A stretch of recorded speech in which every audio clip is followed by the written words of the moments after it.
Myriam avec vous pour une bulle de sagesse en compagnie de Denis Malice.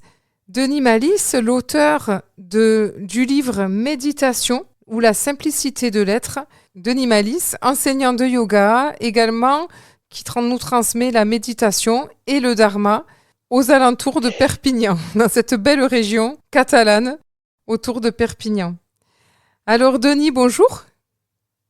Et bonjour Myriam, et je suis ravi de ce nouvel rendez-vous avec toi. Oui, c'est un vrai Vraiment. plaisir de te retrouver.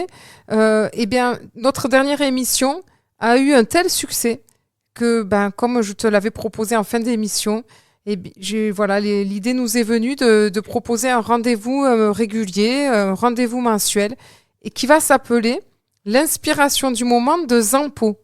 Alors, pourquoi Zampo, Denis ? Alors Zampo, j'y suis absolument pour rien dans le bouddhisme tibétain, enfin, dans le bouddhisme en règle générale. Quand on est prêt, on peut prendre refuge. C'est un petit peu, je le schématise, c'est un petit peu comme si on prenait le baptême chez les chrétiens. Mais là, on prend un refuge avec un maître, il y a toute une cérémonie, et le maître nous donne un nom de refuge, un nom bouddhiste. Et mon nom bouddhiste, donc, puisque c'est du bouddhisme tibétain, c'est Chöpa Zampo. Chöpa, c'est le père, c'est la lignée père. Chö, c'est la pratique principale que nous faisons. C'est une pratique très ésotérique du bouddhisme tibétain qui veut dire trancher, couper, les peurs, l'ego. Et Zampo, c'est la bonté, la bienveillance, la noblesse d'être. Voilà. Désolé, mais c'est le nom que j'ai. Donc j'en suis ravi et j'essaye de l'assumer maintenant par contre, parce que c'est une grande responsabilité. Ah oui, j'imagine. Maintenant, il va falloir incarner ce nom. Voilà. Exactement. Mais je pense que c'est déjà en très bonne voie. Sinon, nous n'aurions pas autant de personnes qui t'écoutent avec plaisir. Donc, c'est en bonne voie. Merci infiniment. Aujourd'hui, Denis, tu as choisi d'aborder le thème qui est dans ton livre à la page 229. Et on va partir sur ce thème. Un seul choix, la vie. Alors, j'aimerais bien, Denis, lire un court extrait. Et ensuite, je te donnerai la parole. Durant la vie, il existe de nombreuses religions, spiritualités, philosophies et autres concepts. Au moment de la mort, il n'existe qu'une seule vérité, la même pour chacun. L'or semble précieux pour les humains. Proposez 1 kilo d'or et une mangue à un singe et vous verrez ce qu'une intelligence pratique choisira. Arrêtons de rendre important ce qui ne l'est pas et rendons l'importance à ce qui doit l'être, c'est-à-dire la préservation de la vie sous toutes ses formes et l'utilisation de cette précieuse vie humaine afin d'en extraire son potentiel d'éveil. Voilà, je te laisse la parole, Denis. Oui, Myriam, en lisant ce paragraphe, tu as tout résumé en fait. C'est qu'est-ce que plus important que la vie en fait. On se donne tellement d'importance, de priorité, j'ai pas le temps de ci parce que je fais ci, je fais ça, mais à un moment donné, l'exemple du singe, il me parle beaucoup en fait, parce qu'on donne des priorités à des concepts qui ne sont pas vitaux déjà, qui sont souvent de l'ordre du confort ou souvent maintenant on se met la pression pour les loisirs, pour les désirs, les plaisirs, etc. Alors que l'essence de la vie c'est la simplicité, et le singe, si vous lui mettez 1 kilo d'or et une mangue, il va pas hésiter un millième de seconde. Et c'est ça en fait, c'est cette intelligence pratique qui nous manque à chacun d'entre nous. Et donc j'ai voulu dans ce court paragraphe, c'est se rappeler le précieux de la vie. La précieuse vie humaine. Qu'est-ce que la précieuse vie humaine? Et si on ne se pose pas cette question-là, on peut passer à côté de sa vie en s'égarant à tout va en fait. Oui. Et je trouve ça très curieux que cette métaphore que tu aies choisie aujourd'hui, où je regardais le journal de 13h et où j'ai découvert que la valeur de l'or avait flambé et que tout le monde se ruait sur l'or en fait. Encore aujourd'hui. Et là, tu nous remets, j'allais dire, les pendules à l'heure. C'est vrai que finalement, ça sert à quoi, l'or ? Bon, si ça peut acheter des kilos de mangue, pourquoi pas? Je- mais complètement, on appelle ça le processus de l'avidité. L'homme a un potentiel extraordinaire, hein, le potentiel de toute chose, mais il a aussi le potentiel de tout son contraire. Et l'avidité est un fléau dans l'humanité, et on le voit. Et maintenant, il y a pour fabriquer un riche, il faut plusieurs pauvres, quoi. Et c'est ainsi, c'est pas un jugement, c'est juste un constat. Pour qu'il y ait des riches, il faut qu'il y ait des pauvres. C'est inévitable. Et l'idée, c'est qu'il y a maintenant de plus en plus de riches et de grands riches, dont il y a vraiment de plus en plus de pauvres et de très grands pauvres. Et ça, c'est un constat, c'est juste un constat qui est un peu désolant parce que à quoi ça sert d'être vraiment riche? Si on a une intelligence pratique, à quoi ça sert d'être vraiment riche? On n'a pas assez d'une vie pour tout gaspiller, c'est pas possible. Quand je vois ces sommes qui n'ont, c'est indécent, ouais, j'appelle ça de l'indécence. Et quand on voit ce qui se passe dans la rue, sur la planète entière, c'est vraiment indécent. Et c'est là que l'humain n'exprime pas son potentiel de bonté, de bienveillance, de compassion. Il est juste dans sa priorité qui est la sienne, quoi. Et on a encore ce travail-là à faire, encore et encore. Et c'est sans jugement que je dis ça. Et puis, j'allais dire, à quoi ça sert d'être aussi immensément riche? Et puis, est-ce que ça rend vraiment heureux, au fond? euh, Moi, j'ai un principe de vie depuis toujours, en fait, hein, mais alors d'autant plus depuis que j'ai ouvert cette porte de la conscience de l'esprit. Qu'est-ce que l'esprit? Comment on peut arriver à le dompter, à le stabiliser, etc. Il ne passe pas une journée où je ne ris pas. C'est pas possible de passer une journée sans rire. Mais que je sois en compagnie ou seul, des fois je passe des retraites, des jours entiers, où que je sois, mais rire, ça veut pas dire éclater de rire, ça peut être un rire silencieux, mais s'amuser de toutes choses. Et ça, c'est l'essence de la simplicité, s'amuser de toutes choses, parce que le bonheur, si notre bonheur dépend de conséquences extérieures, ça veut dire d'attributs extérieurs, alors c'est jamais le bonheur. Ce sont juste des satisfactions personnelles, et quand on parle de satisfaction personnelle, on parle de durée de temps. Ça veut dire que dès que les conditions ne sont plus de mise, ça veut dire que le bonheur peut devenir une très grande souffrance. Alors que quand ça dépend de rien, c'est-à-dire juste d'un état d'être, la simplicité d'être, alors le bonheur, que j'ai un morceau de pain à manger tous les jours pendant 3 mois, ou que j'ai un délicieux repas différent tous les jours, comme on appelle cela la saveur unique. Je me contente et je me réjouis de ce morceau de pain que j'ai tous les jours. Et ça, c'est le terreau du bonheur. Et c'est pour ça que j'ai appelé la simplicité d'être, le terreau du bonheur, vraiment. Eh bien, merci Denis. Je te propose une toute petite pause musicale et nous allons nous retrouver tout de suite après. Myriam avec vous pour une bulle de sagesse avec Denis Malice pour l'inspiration du moment avec Zampo.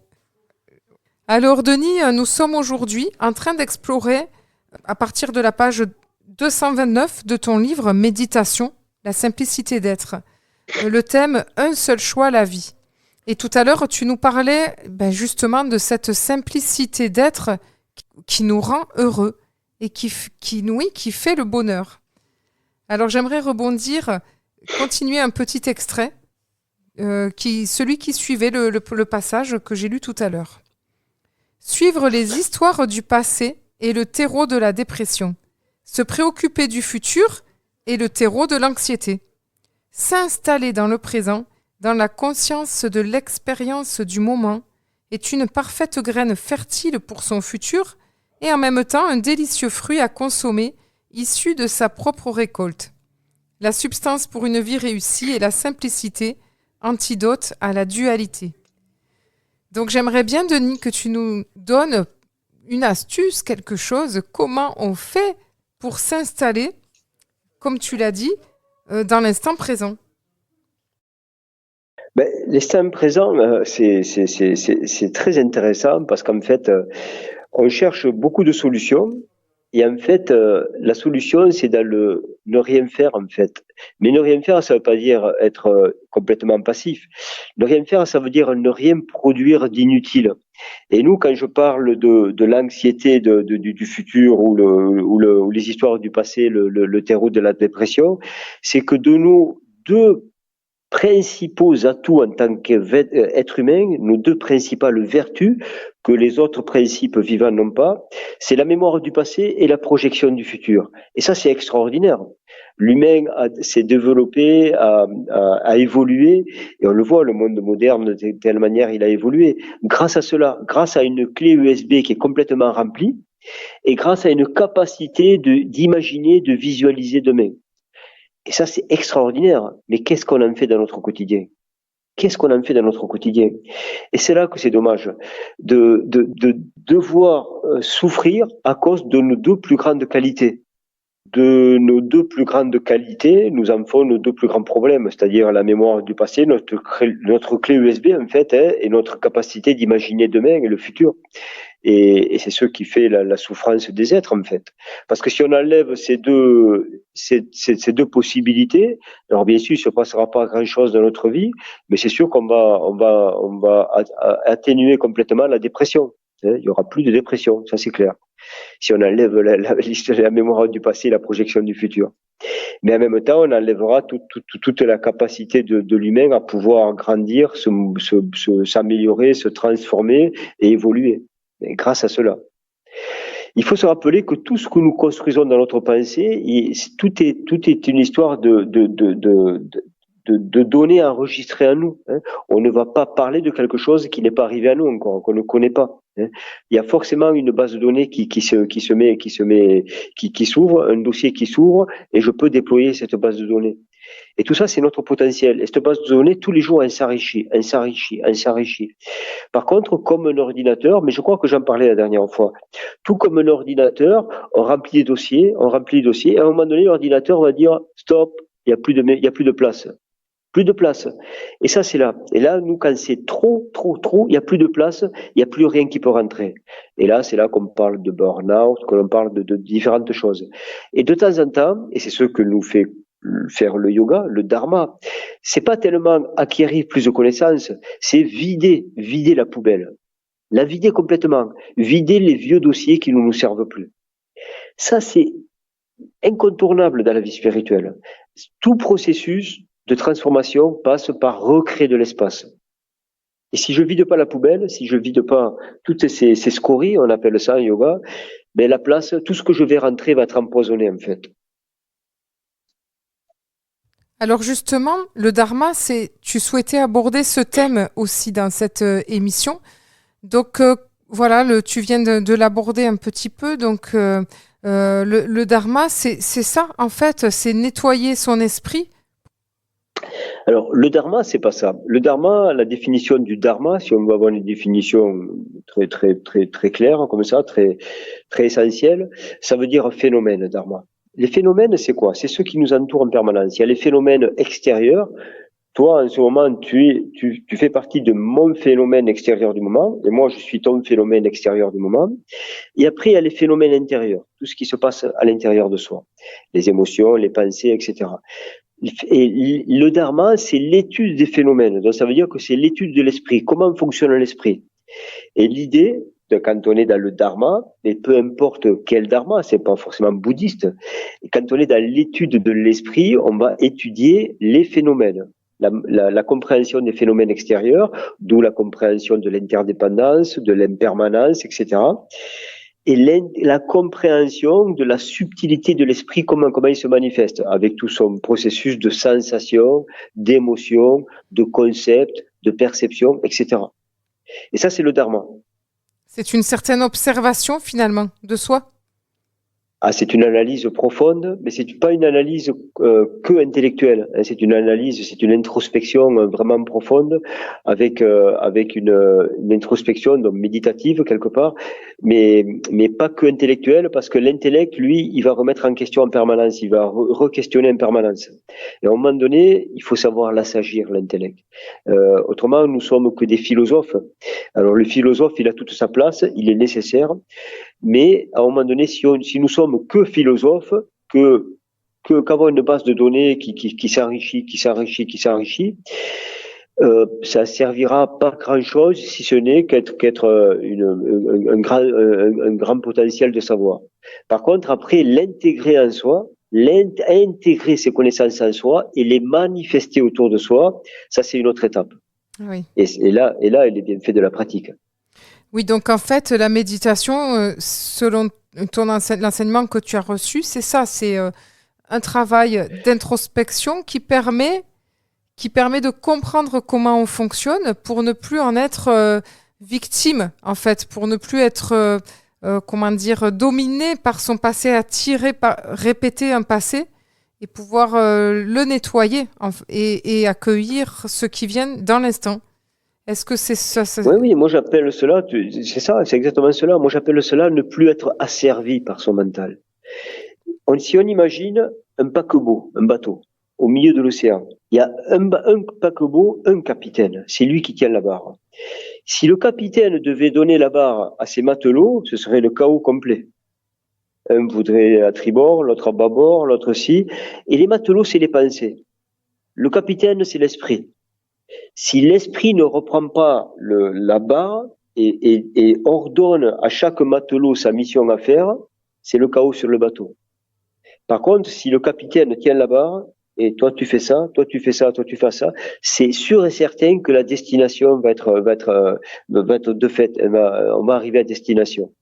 Et c'est exactement pareil. Nous, souvent, on laisse le paquebot de notre navire dans les mains des matelots, de nos pensées. Oui. De nos pensées conflictuelles, afflictives, etc. Et on est débordé. On est tout le temps débordé d'ailleurs. Dans ce monde moderne, même les retraités qui sont censés ne plus se lever pour aller travailler, ils n'ont plus le temps. Ils n'ont plus le temps de quoi que ce soit. Ils sont débordés. Et c'est pas normal d'être débordé quand, au seuil de sa vie, parce qu'il faut appeler la retraite le seuil de sa vie, ça ne veut pas dire qu'on est mort, on est encore vivant, mais on est plus près de la porte de sortie que de la porte d'entrée. Au seuil de sa vie, on ne s'autorise même pas le délice de s'asseoir, d'observer sa vie, de sa vie précédente, de son devenir, de ce qui va se passer et comment je prépare. On construit une activité pour s'éloigner de son être en fait. Et alors là, on est inventif, hein. Il y a tout, hein. Il y a tout. Allez, il y a la danse, il y a les copains, il y a le jardin, il y a toutes les activités possibles imaginables. Et c'est dommage. C'est dommage parce que c'est à ce moment-là qu'il faudrait. Ça n'a pas de mots, tellement ça devrait être le moment le plus délicieux de sa vie, la vieillesse. Ah oui. Eh bien. Vraiment. C'est beau de le dire comme ça. Mais je vais te proposer, Denis, quand même, une deuxième pause musicale. Et nous allons nous retrouver tout de suite après pour la suite de cette émission. À tout de suite. Myriam avec vous pour une bulle de sagesse avec Denis Malice pour notre parenthèse, l'inspiration du moment avec Zampo. Et donc, Denis, aujourd'hui, on explorait le thème « Un seul choix, la vie ». Et nous avons abordé différentes notions. Nous parlions tout à l'heure du dharma. Et tu nous partageais cette image du capitaine du navire. Et que retrouver, voilà, finalement, être maître de soi, la maîtrise spirituelle, c'est retrouver les commandes du navire. Et que chaque matelot qui correspond à différentes pensées et émotions retourne à sa place. Et puis, nous avons terminé ces mots sur... tu étais touché par ce que l'on faisait aujourd'hui de la vieillesse. Ton sentiment, c'est qu'il y a une espèce de gâchis avec un remplissage d'activités. Qu'est-ce que toi, tu proposerais? Comment tu proposerais d'utiliser ce temps qui, pour toi, est précieux de la vieillesse? La vieillesse, c'est déjà un résultat karmique très positif, très très favorable de pouvoir arriver vieux déjà. Ça veut dire qu'on est toujours en vie. Il y en a beaucoup qui n'y arrivent pas. Il y en a beaucoup qui prennent la porte de sortie avant l'heure, avant l'heure normale, on va dire. Si un être humain, on est censé maintenant vivre jusqu'à, on va dire, entre 85 et 95 ans, grosso modo, plus ou moins. Donc c'est magique, surtout dans notre pays qui s'appelle la France, le pays des insatisfaits chroniques, mais le pays où il y a quand même pas mal de possibilités. Et dans ce pays-là, quoi qu'on en pense, bien sûr qu'il n'est pas parfait, on a quand même un processus, quand on arrête de travailler, entre 63 et 67 ans, on va dire, globalement, on nous continue à nous produire un salaire pour rester tranquille. Pour rester tranquille. Pour juste rester tranquille. Et nous, ce tranquille, on le remplit de plein de choses, parce qu'on ne sait pas quoi en faire, parce qu'on ne l'a pas cultivé durant toute notre vie. La précieuse vie humaine, je vais vous raconter, alors c'est pas de moi, hein, j'ai des maîtres du passé qui ont raconté cela, je ne sais pas qui à l'origine, donc je ne vais pas donner de nom, je ne sais pas, peut-être que c'est Bouddha, je ne sais pas. Mais il est dit, dans les enseignements du bouddhisme en tout cas, que la probabilité de naître en tant qu'être humain est exactement la même probabilité. Maintenant, on va fermer les yeux et on va imaginer. On imagine un océan immense, un immense océan, sans limite, immense océan d'une profondeur extrême. Et au milieu de cet océan, il y a une tortue marine aveugle. Une tortue marine aveugle. Immense océan. Et au-dessus de l'océan, sur l'eau, flotte un jouk, comme on va imaginer une grande bouée de 4-5 mètres de diamètre, une très grande bouée de 5 mètres de diamètre. On imagine l'océan, la tortue marine aveugle et le jouk sur l'océan. La probabilité de naître en tant qu'être humain est exactement la même que la tortue marine sort la tête une fois par siècle hors de l'eau à travers le jouk, au milieu de la bouée. Oui. On imagine la probabilité. Elle est quasiment nulle. Et si on y réfléchit bien, si on regarde les deux principes vivants avec une conscience, je ne parle pas des végétaux, c'est encore une autre forme de conscience, mais avec qui on peut interagir autre, c'est-à-dire les animaux et les humains. Si on compte le nombre d'humains, et pourtant en cette période on n'a jamais été autant, on va dire 8 milliards pour simplifier, mais 8 milliards comparé au monde animal, sous terre, dans l'eau, dans les airs, sur terre, c'est une fourmilière sur la Terre. C'est une fourmilière. 8 milliards, c'est une fourmilière. Sur un pan de montagne, il y a plus d'animaux que d'êtres humains sur la Terre, sur un simple pan de montagne.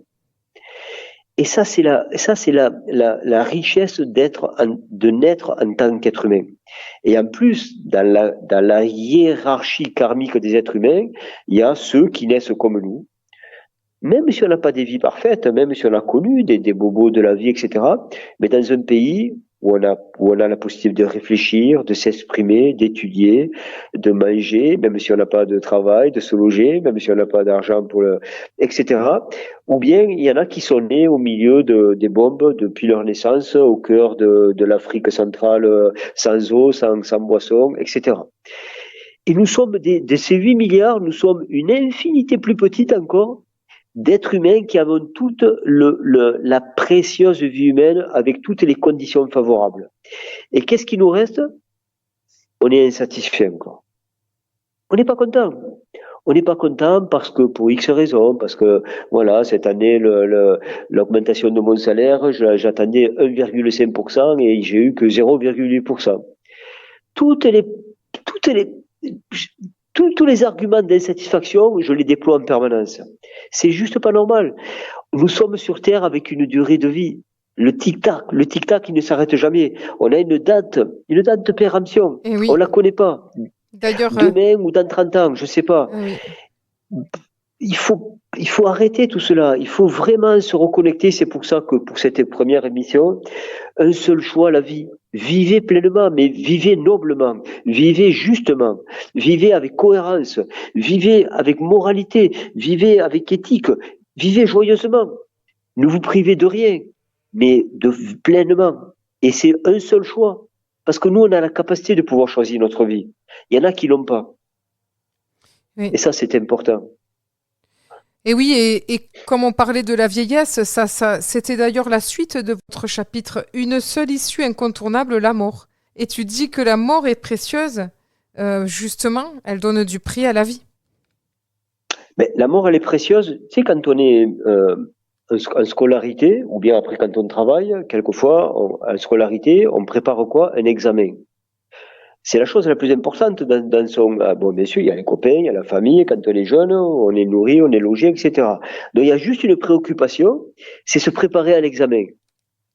Mais en tant qu'être vivant, adulte, avec un peu de conscience, un peu de réflexion, on devrait avoir la plus grande préoccupation, c'est de préparer l'examen final qui arrivera un jour.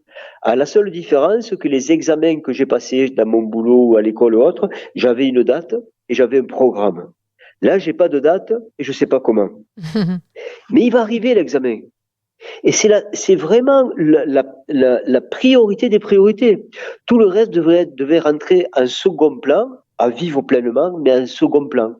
Et la priorité des priorités, ça veut dire que tous les jours, je me rappelle de l'heure, de l'incertitude du jour et de pleinement.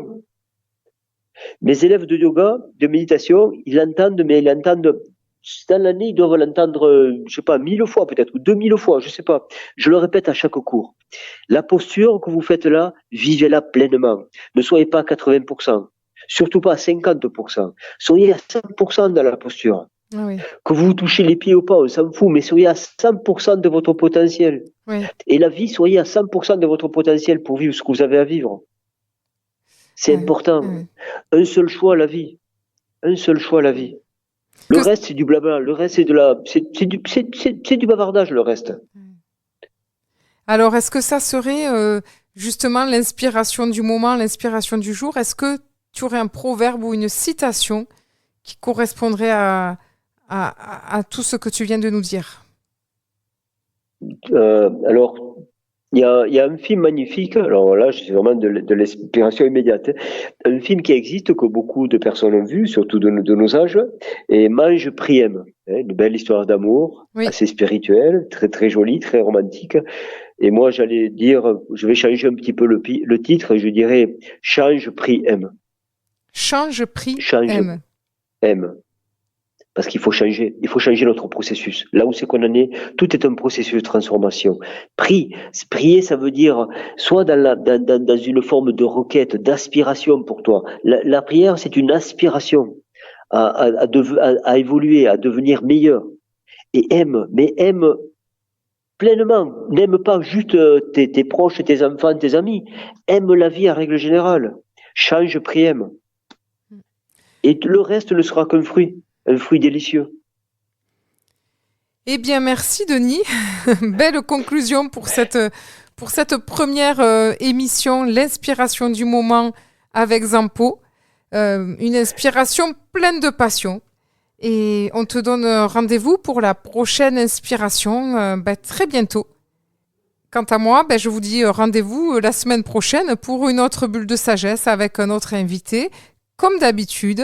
Et je vous souhaite une belle semaine. Au revoir, Denis. Merci infiniment. Merci infiniment, Myriam. Merci infiniment. Et bonjour et au revoir à tous les auditeurs. Merci.